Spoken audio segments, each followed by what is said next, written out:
Welcome back to AgWarriors. This is the second time we've recorded this particular podcast because we did this yesterday, Eric, and I felt like we were really, really good. I mean, we talked about a whole bunch of things that was awesome, and the mics weren't on. Right? Yeah. So when you're a new podcast, sometimes you have technical difficulties. Right. If it don't work today, people are just gonna have to watch it and lip read or something. Read lips, yeah. I'm gonna really pronunciate so people get. Anyways, nobody's staring at our lips. I hope. Anyways, so Eric, you are one of the Jenkins family. You're the youngest son. Yep. Right, and the reason that I wanted to have you from the Jenkins family on the podcast, nobody else would do it with me. Everybody else is scared of this. But really, this whole story of how Jenkins has become, it's really about your decision early on that you hated school. Right. Something like that. Yeah. So I before we get into one of the things we didn't talk about yesterday, which I think was maybe I glossed over it a little bit, but you growing up, what was it like growing up Jenkins? Like, because your family is so tight-knit, and I think that probably started at an early age. What was that like just growing up in Minnesota? Marty was scrapping, mom was teaching. What was mom doing? Bookkeeping? Mom was working at a bank. Working at a bank, that's right. Mom was a banker. Yeah, well, yeah, running the computer system for a bank. So, okay. Well, little known fact about Mom is she was a banker. Okay. So what was it like though? Two brothers? Well, tell me what your childhood was like. Right, two brothers. We've always been family orientated. Did everything together as brothers? Did everything together, yep. Always rode four-wheelers together. We've just always done stuff together, I guess. So kind of setting the stage. Along. Yeah, setting the stage for what it's become now. Right. Yep. So who's the toughest brother? Oh. Let's get into this. Yeah. Who's the toughest? I want to know who's the toughest brother. Pat. Pat's the toughest. Yeah. Who's the weakest? Kurt. No hesitation there at all. Who's can we say? I don't want to say who's the smartest brother. I could get in trouble for that. So Pat's the toughest. Kurt's the weakest. Kurt's the best golfer. Yeah. Who's the best fisherman? Oh, yeah, probably Kurt. Kurt's the best fisherman too. Yep. Best. Who's the best shuffleboard player? I know Kurt has one in his basement, but is he there? Yep. Mama's the best. Beanbags? Beanbags. You think Mama's the best, or? Yeah. Probably. Well, yeah, for sure. Okay, so now that we've got that out of the way, Kurt is the weakest, though. I really want to emphasize that. Mm-hmm. Yeah, Pat's the strongest. Just kidding. I like you guys are all good friends. But okay, let's talk about how Jenkins came to be. Right. So, what made you decide? Because your dad's a scrapper. Maybe first to start there. What is a scrapper? Like, what did your dad do growing up that kind of set the foundation for what could possibly be, and then how did it happen? Right. Yeah. Well, he was a scrapper. He. What's that mean? He fought a lot? Like in Canada, when you say scrapper, you're fighting all the time. Right. No, it's scrapping for work. So hauling in scrap iron to a scrap yard. Okay. So, cleaning up farm sites, cleaning up people's junk. Cleaning up people's junk and then selling it. Yep. And making a living. Right. That's hard work. Right. Yeah. Yeah, and then, getting into the attachments. So how did that happen? Like because I know your brothers went off to school, right? And Pat went to school for engineering. Yep. Kurt went to school for some psychology, psychiatry.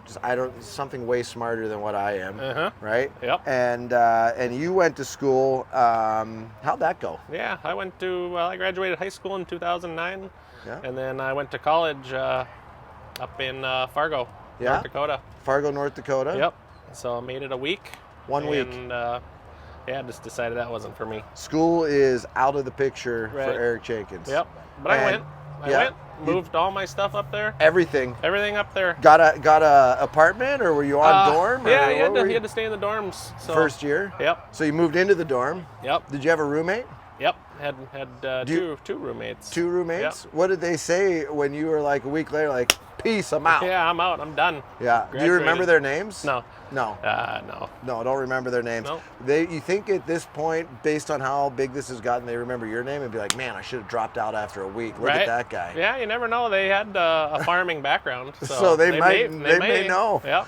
After this podcast, they will for sure know. Right. Yeah. They're going to be like, hey, I recognize that guy. Yeah, he was my roommate for a week. Yeah. Right. So you went to school for a week, and I mean, this is probably the coolest part of the story is you called your dad, right? And said, well, your dad told you before you went, right? What did he say? Like, well, how did that go? Right. Well, leading up to the weeks before college, I was on the fence, do I want to do this Back or not? and forth. Like, you don't need to go to college to make money. Right. There's plenty of work out there. It's crazy you say that because literally Merdat in a different episode was talking about, and I don't know if that's going to come before or after, but he's talking about how he felt college did not help him at all. Yeah. And he went for 6 years. He went for a week. Merdat went for 6 years.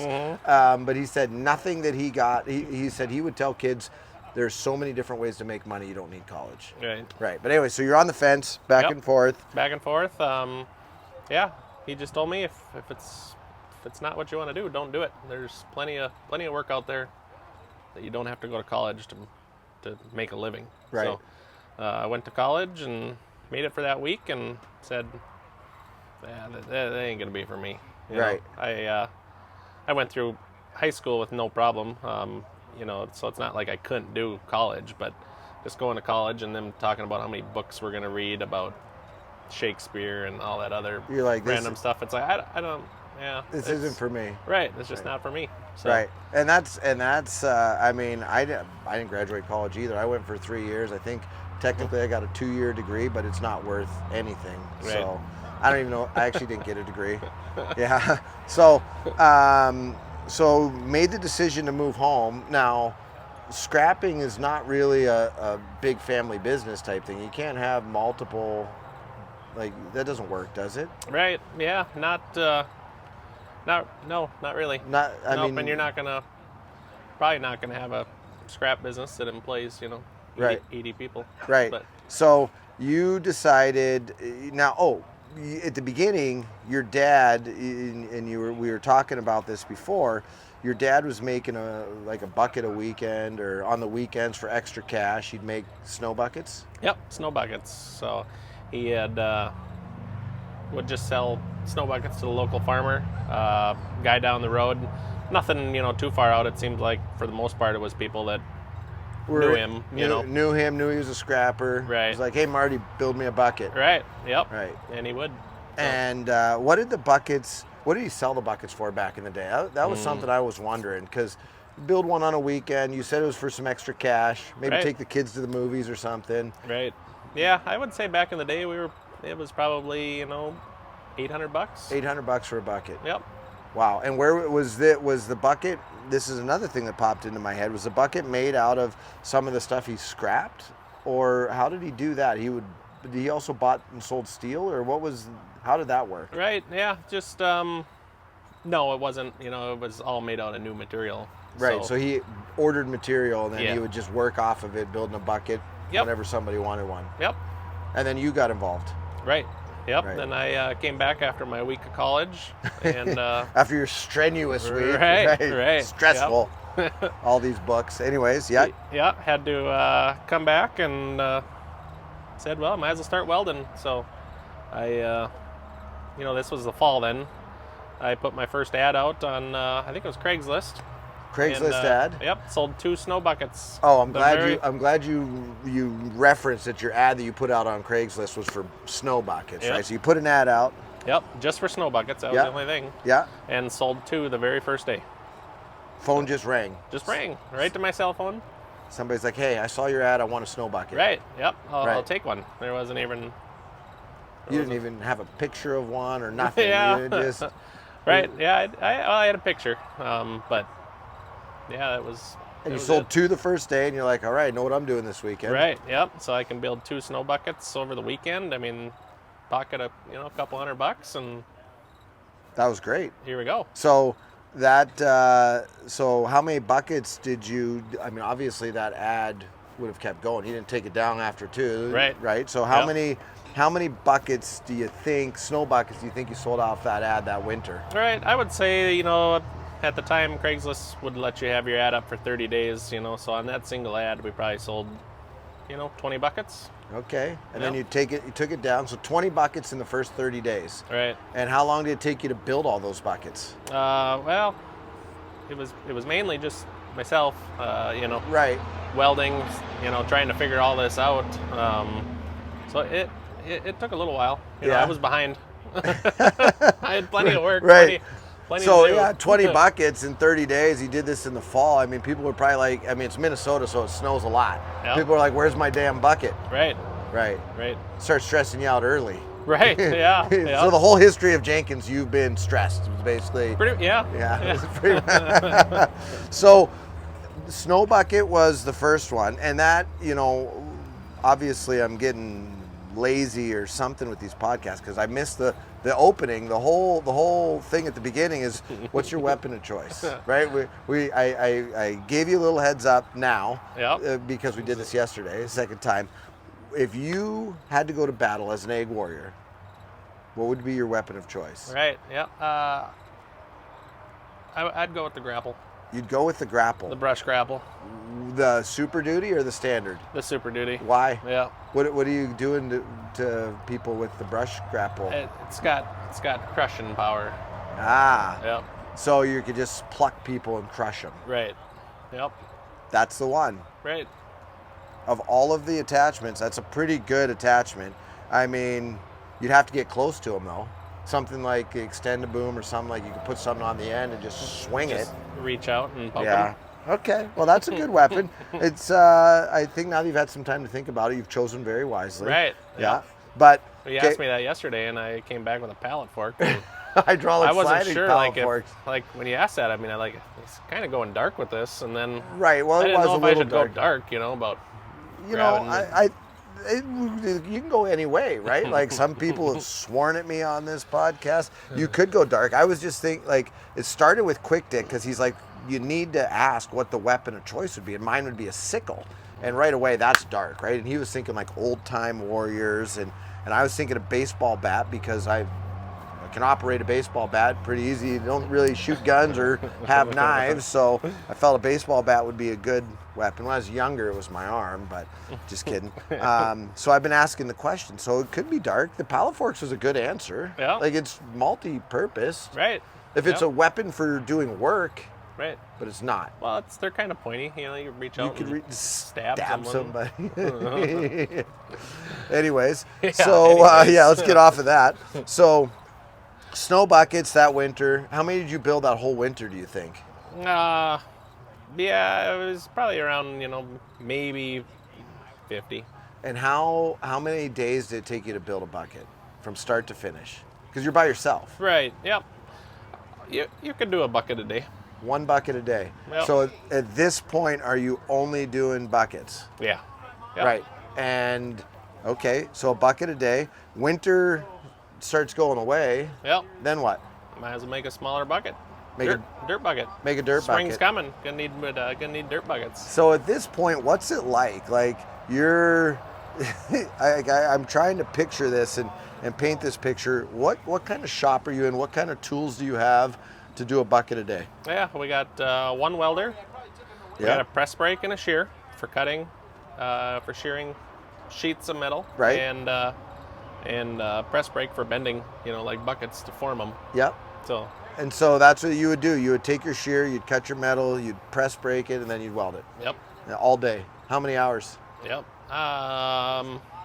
It was all day. All day. Yep. And so, I mean, but people think, like, people are used to working 8 to 5. Right. It probably wasn't 8 to 5. No, there was definitely some later nights. Yeah, it's like 8 to 8. Right. Yeah, unless somebody kept calling you for, where's my bucket, Eric? Where's my bucket? Right. Right. Okay. So went into dirt buckets. Yep. Put another ad out. Yep. And was that really how you advertised at the beginning, was Craigslist? Yeah, that was it. Just Craigslist and word of mouth. Yep. And so did you call back any of those customers you sold snow buckets to and say, hey, I got dirt buckets? Right. No, we did not. No. Didn't. didn't really need to. I mean, we started selling dirt buckets, and that Just when you went into dirt buckets, was it still just you?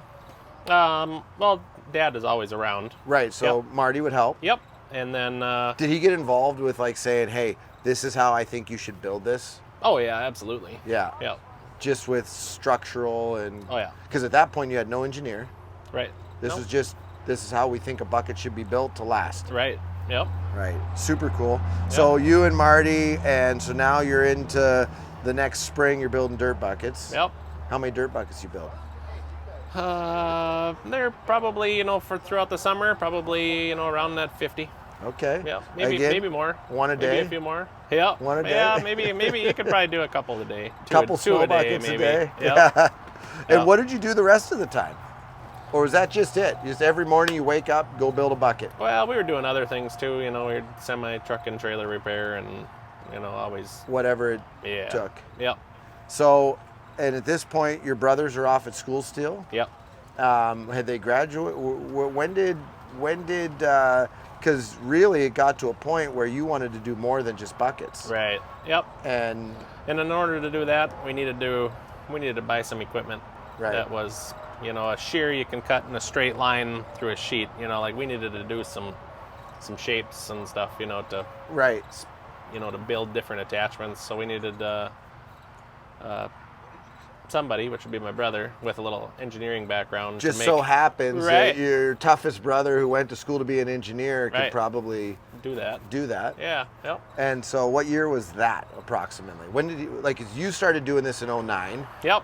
And probably what, 10, 11, Yeah. somewhere in there? Yep. Yeah. Yep. He graduated in and around, because he graduated, he went for more than a week. Yep. Yeah. Right? He made it through. All 4 years. Yep. Right? And Yep. so, how does that conversation with your dad at that point about, hey, I think we could do something here? How did that happen? We were growing. I mean, back then already too, and it was just we need equipment, and my brother Pat was being an engineer for another company. That don't make much sense. When we got started, what we got started. So there wasn't really much conversation. It was just, Hey, quit your company. Yeah, you want to Come hang out with Right. dad and brother. right, and let's build some attachments. And I think one of the coolest things about your guys' story is that, every time that it was time to expand, or, throughout this whole process, it wasn't, you said this yesterday in that amazing podcast we had that didn't work, that there was never any big conversations. It was just like, your dad was just like, let's go. Let's go. Let's do it. If we need it, we need it. If we need it to happen, let's make it happen. Just So- figure it out. Right. Yep. We decided we needed a plasma table at the time to cut out parts and really start growing this thing. What kind So- of investment? Because I think that's one of the things people maybe lose sight of as companies grow, is that plasma table is probably the first real big investment into building attachments. Yeah. What was that like, to swallow? Right. Stressful. We had talked about it for quite a while. That was it was probably about like $150,000 investment. Whew. Yep. And you really at that point had done what, like 100 buckets maybe? Right. Yep. Maybe a few more, but still, that's your first big purchase, and it's like, can we run this? We don't want to buy this and not be able to figure it out or run it. But Yeah. yeah. That was probably now you guys don't even have those conversations about can we, because you just know you'll figure it out. Right. But Yeah. back then, Right. yeah. Yeah. And how long did it take for Pat to be like, yeah, I'm coming?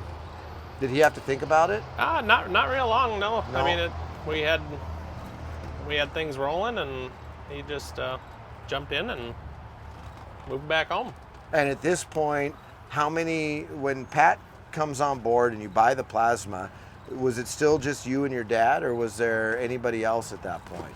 We had a couple employees at that time then. Who was employee number one? Because I think that's a cool thing to be employee number one for a company and be there throughout everything. Who was employee number one? Right. I hope I get this right in case one of my employees He's going to be like listening yes, is like, right. What was about there, me? I was there before him. What are you talking about? But, So maybe we don't say names? right. Yeah. I think it was probably a guy by the name of Arnie. Arnie. Yep. And what did he do? What did you hire him to do? Drilling holes and cutting edges. So. And he was full-time right off the bat? Part-time to start with. Part-time. Yep. Hired a part-time employee. Yep. And we need somebody to drill holes and cutting edges because right. I'm welding as fast as I can weld. Right, yep, and one person welding. Right. And you did all the welding. Yeah. Yeah. Yep. So do you miss welding? Because you probably don't get to weld ever. I don't, not much anymore. Every once in a while, it's kind of fun to put on a helmet and go do it. Yeah, can still do it. So I think it's like riding a bike. Right. Like if you can weld, you can weld. Yeah. I think. I mean, I can't weld. No. Right. I think you've tried it. No, at the shop. At our shop. Did I? Not on someone's bucket though. No, I wouldn't. Well, let's make sure that everybody knows I have never welded a Jenkins attachment. We went out and got some scrap metal for think Jeremy to weld on. Right. It didn't go well. No. No, I got fired. My first day. Maybe you were scared and didn't do it either. It could have been. There's a lot of stuff happening when you're welding. So you bring Pat back, and it kind of started to explode at that point. Yep. Right. So first products were buckets. What was next? Bucket. Grapple. Yeah, grapple, pallet fork. Right. We came out with our simple, with a simple rock bucket with a grapple on it, and then probably into a pallet fork, and then. And the Skeleton Grapple, like that first grapple, how much has the design changed? A little bit, but not a lot. Right. I mean, we designed it tough right from the get-go. We've had to make some minor changes over the years just as machines have changed. Right. But that's one of the cool things about that grapple that you guys talk about is like that's indestructible. Right. And they're tough. When we shot video with you guys with your attachments, the grapple was the very first grapple that you guys had built. Marty is still using that to scrap. Right. Yeah. I think the very first grapple we built is still around the shop. Yeah, it is. Right? I know it is because I remember Marty Right. telling me that was the first grapple. Yep. So that's kind of one of the things with you guys is you guys want to build stuff heavy. Why is that so important to you? Like a lot of companies are not. They don't give a shit. I just said shit with you. They don't give a shit about quality. They just want to sell a bunch of things and make as much money as possible. Right. No, we'd rather build it heavy. It always kind of sounds funny, but it's like I'd rather sell you an attachment and then not have to talk to you again. Right. for that attachment. For that attachment, So you're not saying you never want to talk to your customers right, again. Right. But I don't want to have to, deal with minor part stuff. It's right. just I'd overbuild it and have them be happy and so, not bend it. And one of the things when we first met was you put your last name on every attachment. Yep. How important is the last name to you guys, and why did you decide to put it on your attachments? Right. Yeah. We put a Jenkins iron and steel sticker on it. It's got our phone number. When we first started, it was my cell phone number on every attachment going out. So to this day, I still get calls and somebody looking for pricing. And if I'm on the road and don't have pricing in front of me, it's like, you got to call the office. And they're like, well, this is the number on the back of my bucket. It's like, I know. Yeah. So you got people calling you with 14-year-old buckets that are looking for pricing on something else now, right. Calling you direct. Yep. That's awesome. Yep. We got a few thousand pieces out there, Right, with your before we cell phone. decided to switch and get an office number. That is so cool. Right. Man, I didn't know that. That's super awesome. You put your cell phone on, like, call me, I'll answer the phone. Right. I'm the guy that welded your bucket. Right. Yep. Yep. So that's awesome. So at what point did you decide to bring Kurt into the business? Once me and Pat were just too busy to answer phones and try to take care of everything. You figured as a psychiatrist, the guy that went to school, psychiatrist, psychologist, Yep. I don't know the difference, but Office guy. office guy, right? Yep. You figured that's the guy to come in, answer the phones, do the sales. Right. Yep. And so you bring him in. What year was that? Was that early in the process? Was that About in the middle, I would say. So maybe in 14, 15, somewhere in there? 2015, somewhere Yeah. in there, give or take. Yeah. And so he jumped in and took over the sales. Yep. But this is a true family business because your mom and dad are involved in every aspect of this as well. Yep. So in today's iteration of Jenkins Iron and Steel, Kurt runs the sales. Yep. You are CEO and do all the purchasing. Do all purchasing. Yep. And Pat does all the engineering. Yep. Engineering, running robotics. This all the CNC stuff that we have going on now. And your mom does all the books. Yep. You got the banker doing the books. Yep. Smart. Right. And Marty does all the testing. All the testing, and still does scrapping and a little bit of everything. But Little bit of everything. So that's one of the cool things about the story of you guys is you guys can come up with a cool idea for an attachment, and Pat can draw it up, and you guys can make one, but then it goes through Marty testing. What's that like? Yep. Put on an attachment, go out and crush something. Grab a car, tear a semi-trailer apart, whatever it takes. Right. So, yep. Test that attachment, Marty. Put it to the max. Right. And then when he can't break it, because he's always, as things have happened, he's like, you might want to do this. So he's always been a part of this all the way through. I thought you were always going to say he's hard on shit. Yeah, he's hard on shit. Yeah, he is hard on he shit. Is, yep. Yeah, so no, that's why, he gets them.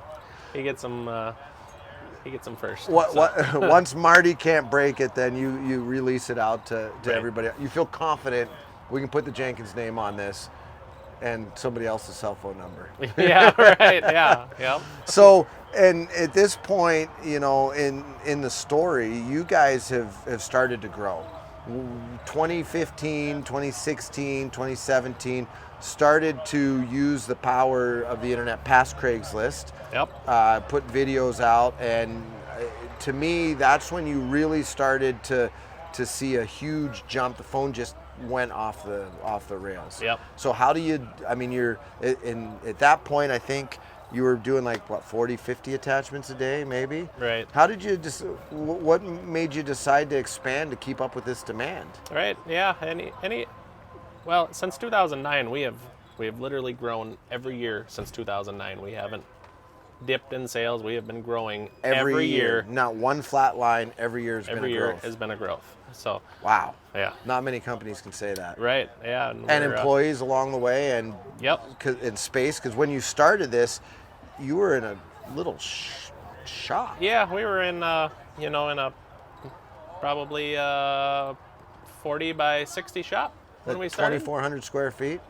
Your booths are sometimes bigger than 40. This booth alone is big. Your shop would fit basically basically in your booth. Yep. And what are you now? What are we now? We're probably around 200,000 square feet. So That's all of these booths. Maybe a little more. We're basically the size of Dakota Fest. Yeah. But so phone starts ringing. Yep. What was the decision like? Because I know when we first got, started working together, you had 8 welding stations.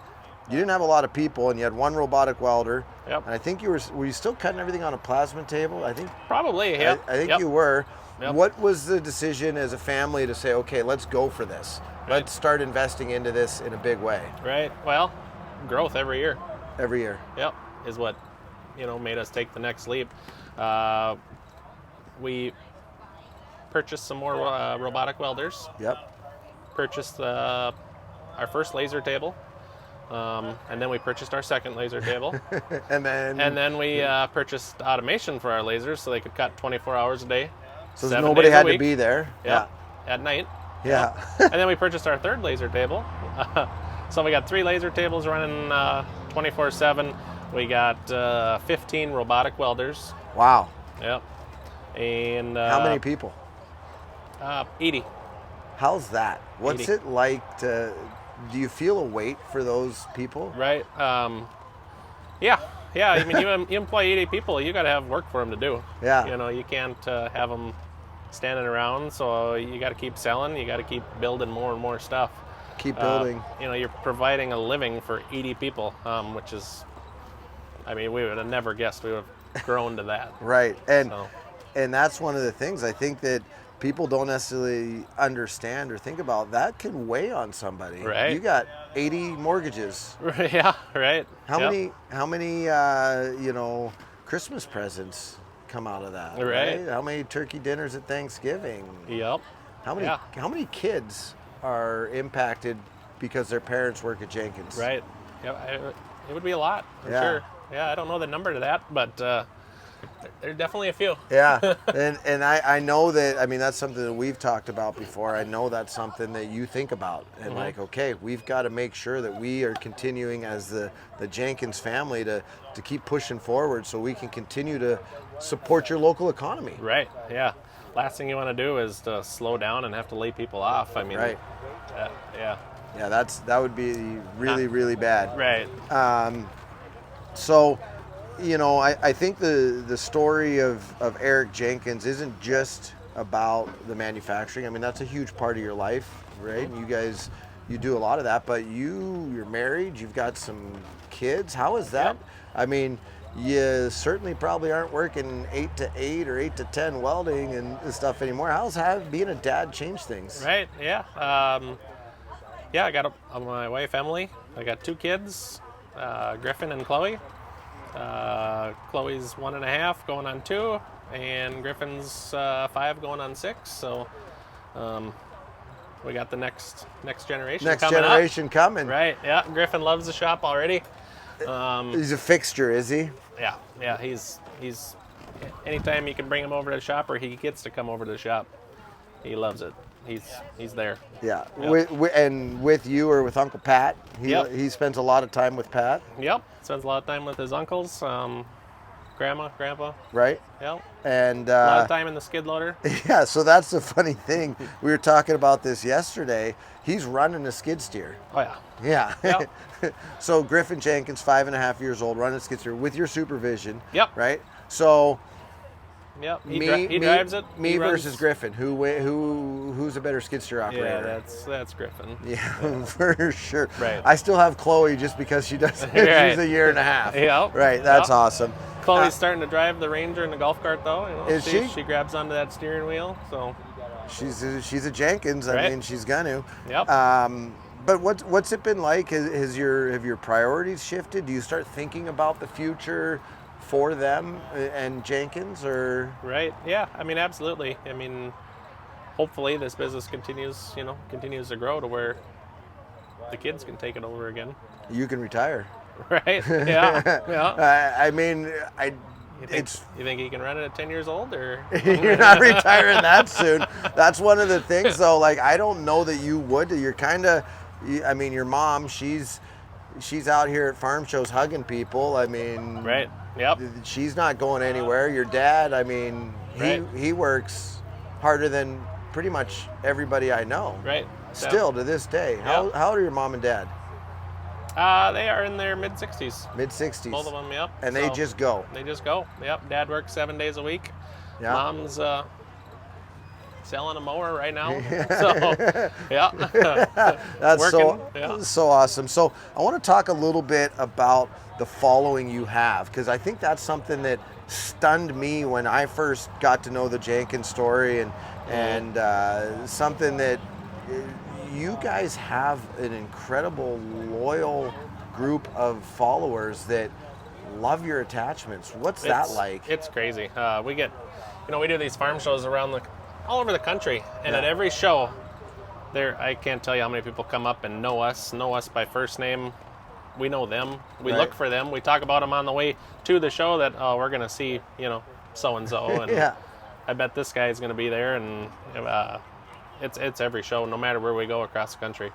That's so awesome. And your mom, it blows my mind how many people know her, come up, want to give her a hug, right. And buy something from her. Yep. But on social media, we'll put out a post about a grapple, and there'll be just comment after comment after comment about people oh, I love my grapple. I had my grapple for 5 years. What's like? I feel like you guys are kind of, and I've told people this. You're like the Duck Dynasty of skid steer attachments, right? Just they started by making duck calls and just a couple at a time, and grew into this massive business with a big following.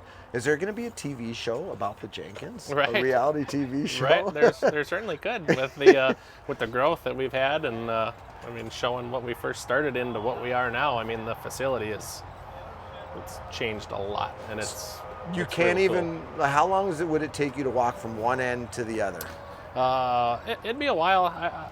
You guys don't walk. I don't walk it. I have a Segway that I zip back and forth with. So all of your production leads, right? Yep. All of your production leads, yourself, all the brothers, etc. You guys Segway everywhere because it's just you're not going to walk. Right. No, it just to go from one end to the other, back and forth, every day, all day long. It's too far. Right.